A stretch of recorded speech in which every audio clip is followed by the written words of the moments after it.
Hello. Hello.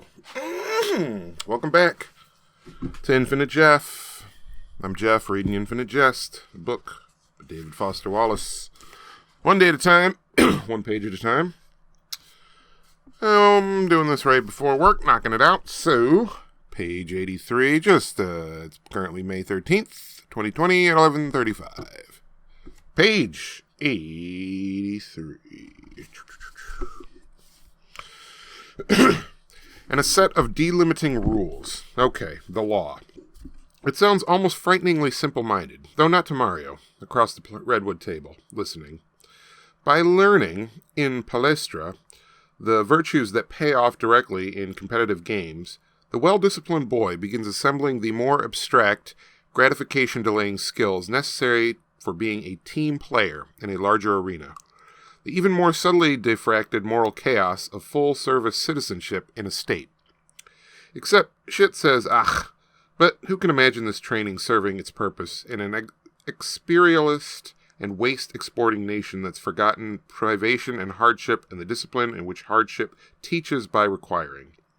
A U.S. of modern A, where the state is not a team or a code, but a sort of sloppy intersection of desires and fears, where the only public consensus a boy must surrender to is the acknowledged primacy of straight-line pursuing this flat and short-sighted idea of personal happiness.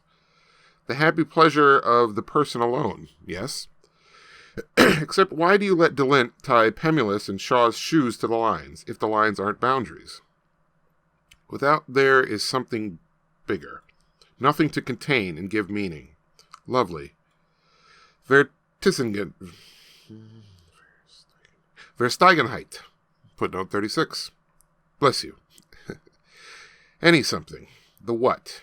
This is more unimportant than that there is something.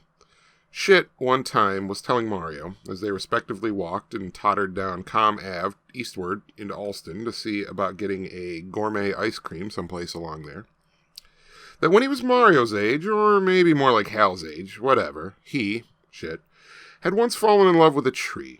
A willow that from a certain humid twilit perspective, perspective had looked like a mysterious woman, a swirl with gauze. This certain tree in the public plots of some West German town, whose name sounded to Mario like the sound of somebody strangling. Shit reported being seriously smitten with the tree.